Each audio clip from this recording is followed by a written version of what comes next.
Hey everybody, welcome to Dirt Guy Drive Time, the show where the acorn does not fall too far from the tree, I'm afraid. Hey, happy Tuesday everyone. It's Tuesday, August the 6th, 2019, and as always, I am driving home from work. What a day of work it was, culminating in the terrifying realization that I am turning into my father. Yeah. Yep, that's what I concluded as I left work today, turning into my old man. And it's terrifying because I don't want to become what I remember him being. So here, a little bit of background. I've got these people that work underneath me now. Well, not underneath me, that work with me, actually. My assistant superintendent, who I've given a little bit of responsibility to, who now thinks he owns the joint. And he just runs off doing stuff and directing people and not keeping me in the loop, and then I find out, and then it's on people, because that's not how I run my ship. And I now have another superintendent who is parking with me for a couple of months until his job starts. The job that I should have, that's 10 minutes from my house. He gets that job, and I get this piece of shit. Anyway, so he's there.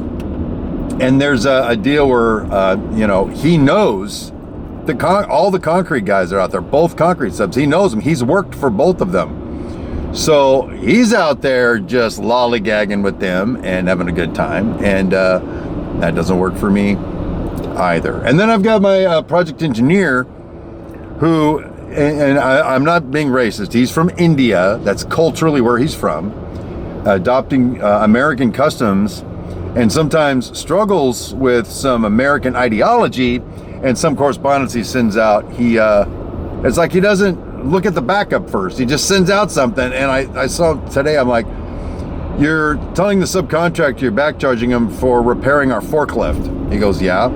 Look at the backup. The repair was to a power panel that got knocked out by a forklift. You're not repairing a forklift. And he looked at me like he couldn't understand what the difference was. Shit. So these kind of tensions are amounting today. And then towards the end of the day, my inspector showed up late. He was supposed to be there at 1. He was there like at 1:45. I tried to get out of there at 2:30. And at 3 o'clock, he was still in my damn trailer telling me stories about when he was a kid and whatever. You got to suck up to him, right? So there's another tension mounting. Meanwhile, I get my assistant superintendent on the radio, who was supposed to be with me during all this. Where are you? He was down talking to some other dude. Really? You're supposed to be up here with me. Actually, you're supposed to be up here with the inspector. I'm supposed to be on my road home right now. So anyway, that's a little bit of the background. So I'll give you A, and now I'll give you a B, and then I'll tie them together with C. B, I come from a long line of assholes, I got to tell you, as it turns out. And if my father actually ends up watching this, I'm sorry for the stuff I'm getting ready to say, but it's how I remember it. All right. From what I hear, my grandfather on my father's side was kind of an ass himself. He was a preacher man, evangelist, but when I hear some of the stories about him, he wasn't exactly the warm and fuzzy, touchy-feely type by any means. I'm not certain he or my grandmother knew how to represent love to their children, which explains part of it.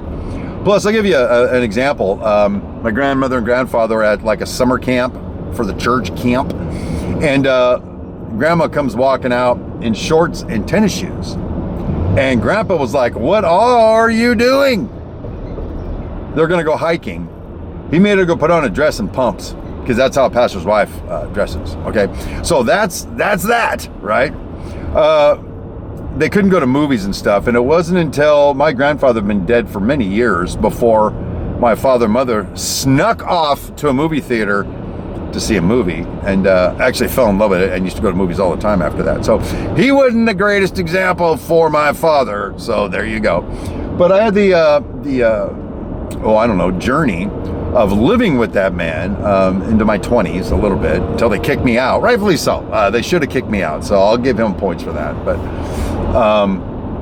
and I just remember living all the time in fear of him coming home from work, always. Now, I may have deserved it, I may not have, But when he'd go on business trips, it was like, woo, we're on vacation. And the night I knew he was coming home, I was waiting for him to stomp up the stairs and beat the shit out of me for something. That's just the way I grew up. The entire world revolved around him and his priorities, but it was always for the glory of God. Or it was always for, we got to make a house payment, so everybody got to work. So we'd work trade shows for him for free when we were kids. When all the other kids were off playing, I was at a convention center somewhere doing something, so I didn't get. So anyway, so kind of not a great environment. Then, though, I wanted to prove myself to my dad, so I went to work for him a couple times, three times. And I just watched him interact with his employees, just humiliating them, yelling at them. He was the only one that knew anything about anything, and he was the smartest man in the room, and everyone else was an idiot. He just treated people like shit. And it was embarrassing to be in the same workspace with him, to tell you the truth. Now, I'm sure I wasn't the greatest employee, and he may have been embarrassed by me too, but that's different. I'm the son. He's the father figure. Anyway.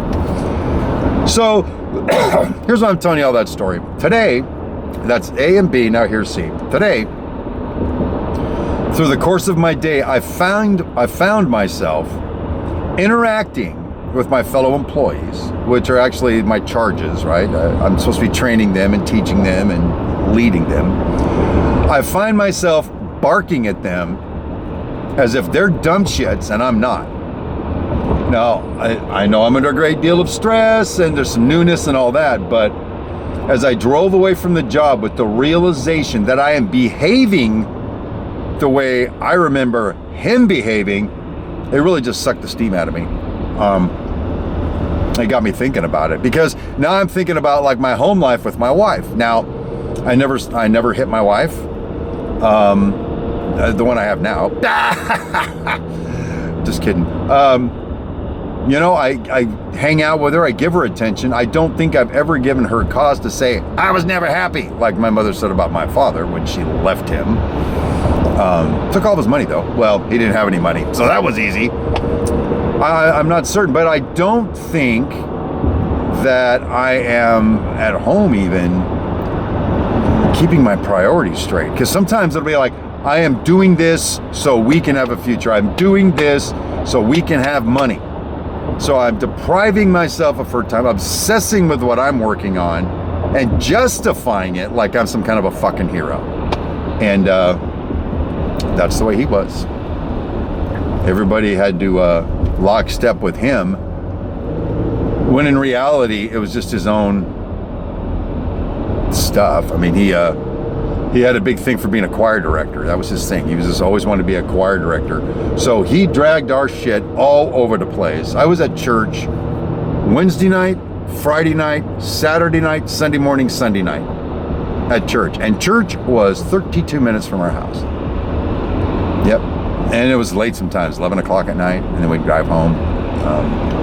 But it was for the glory of God, is what it was. And then if we objected, we got smacked around, frankly.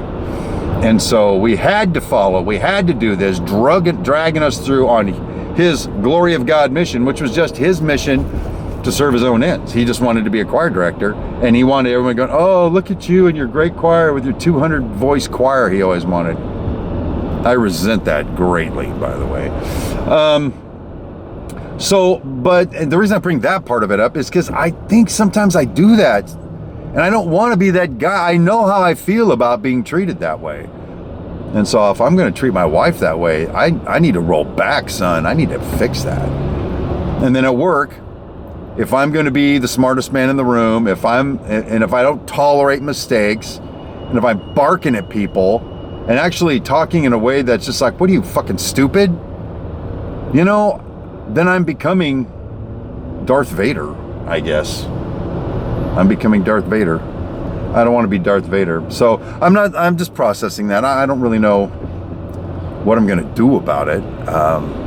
Because it's like my go-to position on the deal. It's like when I get into that situation, it's automatic that I do that. And how do you break that fucking habit? I don't even know. Hey, to those of you in the railroad world who are used to watching my shows and object to people saying fuck all the time, I'm really sorry. All right. But everybody does occasionally, or they think it. And so, whatever. I'm about as real as you can get. Anyway, this is my vlog. It's my diary. This is how I process things. And you guys are invited to be with me on that journey. So there's the journey for today. Hopefully, I'll fix some of this by tomorrow, and maybe we'll have a hump day comedy episode of Dirt Guy Drive Time. But until then, my name is Steve Brown, and don't go yelling at people.